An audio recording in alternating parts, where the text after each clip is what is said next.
یہ مسئلہ تفصیل طلب ہے۔ 11ویں شریف کے حوالے سے 11ویں شریف ہو، ختم پاک ہو چہلم کا یا چوتھے کا، 10ویں کا، کل شریف کا، یا برسی ہو کسی کی، عرس پاک ہو، کوئی بھی ایسی چیز 11ویں شریف، عرس پاک یا کوئی بھی ختم پاک، ان تمام کی جو اصل ہے وہ ایصال ثواب ہے۔ ایصال ثواب کا معنی ہے کہ کسی بھی اچھے عمل پر جو خالق کائنات کی طرف سے ہمیں ثواب عطا ہوا، وہ ثواب کسی کو پہنچا دینا، یہ ایصال ثواب ہے۔ ٹھیک ہے۔ اب دیکھا جائے تو ایصال ثواب ایک ایسا اعتقادی دینی پہلو ہے کہ اس پر کتب احادیث کے اندر بہت زیادہ احادیث موجود ہیں، بلکہ محدثین نے باقاعدہ طور پر اس پر اپنی کتابوں کے اندر ابواب قائم فرمائے، جیسا کہ نسائی شریف کے اندر بھی 2 باب موجود ہیں، مسلم شریف کے اندر بھی ہیں، اس کے علاوہ دیگر بھی ماخذ حدیث کے اندر اس پر ابواب موجود ہیں۔ نسائی شریف کے اندر ایک باب تو یہ ہے کہ اذا مات الفجاء هل یستحب لأہلہ، کہ جب کوئی بندہ اچانک فوت ہو جائے تو کیا اس کے اہل و عیال کے لیے یہ مستحب ہے کہ وہ اس کی طرف سے صدقہ و خیرات کریں۔ جی۔ اور ایک باب وصول ثواب الصدقات الی المیت، کہ میت کو صدقے کا ثواب پہنچنا۔ جی۔ اور بعض جو احادیث کی کتابوں کے اندر باب قائم فرمایا باب فضل الصدقہ، کہ صدقے کا ثواب پہنچنا، اس کی فضیلت کا ہونا۔ جی۔ نسائی شریف کے اندر ایک حدیث موجود ہے، ایصال ثواب کا ہم انکار نہیں کر سکتے، جی، اور ان تمام ختموں کی اصل ایصال ثواب ہے، چاہے 11ویں شریف ہے چاہے کچھ بھی ہے، کچھ بھی ہے۔ اب پھر ذہن کے اندر یہ سوال آتا ہے کہ ان میں تخصیصات ہم کیوں کرتے ہیں؟ تو جو تخصیصات ہیں یا جو نام رکھے ہیں ہم نے، یہ نام شرعیہ نہیں ہیں، عرفیہ ہیں۔ تخصیصات بھی عرفیہ ہیں۔ عرفیہ سے مراد یہ ہے جس طرح کہ نکاح کرنا یہ دین متین کا ایک روشن پہلو ہے اور دین کا ایک بنیادی جز ہے، لیکن اس پر کوئی دن مقرر کرنا جی، اور کسی خاص دن میں اس تقریب کو منعقد کرنا، یہ ہماری اپنی تخصیص ہے۔ جی، کسی حدیث کے اندر یہ بات نہیں آئی، کسی قرآن کریم کی آیت کے اندر یہ بات نہیں آئی کہ ہم فلاں تاریخ کو نکاح کر سکتے ہیں، فلاں تاریخ کو نہیں کر سکتے۔ اسی طرح جو 11ویں شریف ہے، یہ کہنا یہ نام کے اعتبار سے 11ویں ہے، منسوب ہونے کے اعتبار سے جی، آپ کے عرس پاک کی تاریخ کو 11ویں کہا گیا۔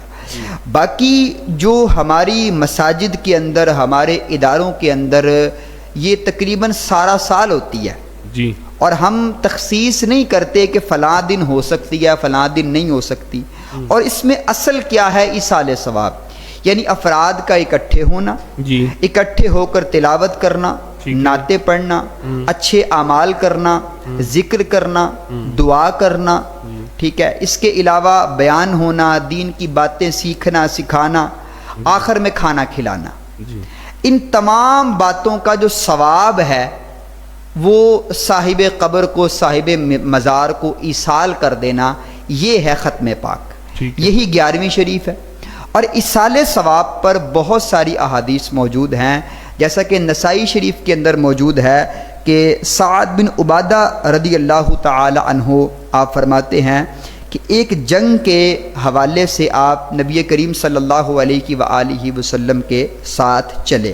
وحضرت امہ الوفات بالمدینہ، مدینہ شریف کے اندر آپ کی والدہ کا جو وقت وصال تھا وہ قریب آ گیا۔ جی، آپ کی والدہ سے کہا گیا کہ اوسی، آپ کوئی وصیت کر دیں۔ آپ نے فرمایا فیما اوسی، میں کس چیز کے اندر وصیت کروں؟ المال مال زید، المال مال سعد، کہ مال تو سعد کا ہے، یعنی انہوں نے مال کے اندر وصیت بھی نہیں فرمائی، ان کا وصال ہو گیا۔ سعد بن عبادہ رضی اللہ تعالی عنہ جب جنگ سے واپس آئے تو نبی کریم صلی اللہ علیہ وآلہ وسلم کی بارگاہ میں حاضر ہو گئے اور کہنے لگے حل ینفعها ان اتصدق عنہا، آقا کیا میں اپنی ماں کی طرف سے کوئی چیز صدقہ کروں تو میری ماں کو قبر میں فائدہ ہوگا؟ یہ ایصال ثواب ہے۔ آپ صلی اللہ علیہ وآلہ وسلم نے فرمایا نعم، ہاں بالکل ہوگا۔ آپ کا ایک باغ تھا۔ اب دو طرح کی روایتیں ہیں، جو نسائی شریف کی روایت ہے اس کے اندر ہے کہ آپ کا ایک باغ تھا، آپ نے فرمایا فقال سعد ہائیت قضا و قضا صدقۃ عنہا، کہ یہ جو باغ ہے یہ میری ماں کی طرف سے صدقہ ہے۔ اور بعض روایات کے اندر ہے کہ آپ سے کہا گیا کہ آپ پانی کا کنواں کھدوائیں، فحافرا بئرن، آپ نے کنواں کھدوایا اور کہا ھذا لأم سعد، یہ سعد کی ماں کا کنواں ہے۔ سبحان اللہ، سبحان اللہ، یعنی ان کا وصال ہو چکا ہے، لیکن اپنی والدہ کے ایصال ثواب کے لیے، ان کی قبر میں راحت کے لیے آپ نے ان کے لیے اس کا اہتمام فرمایا۔ اب محدثین کہتے ہیں کہ چونکہ مدینہ شریف کے اندر پانی کی کمی تھی، اس لیے آپ صلی اللہ علیہ وآلہ وسلم نے پانی کا کنواں کھودنے کا مشورہ عطا فرمایا، ورنہ جس علاقے کے اندر جس چیز کی حاجت ہے آپ اس کو پورا کریں، وہ نیکی کا کام ہو تو اس کا ثواب مرنے والے کو قبر میں پہنچے گا۔ اب دوسری بات یہ ہے کہ نبی کریم صلی اللہ تعالی علیہ وآلہ وسلم کا ایک اور فرمان مسلم شریف کے اندر بھی ہے اور نسائی شریف کے اندر بھی ہے۔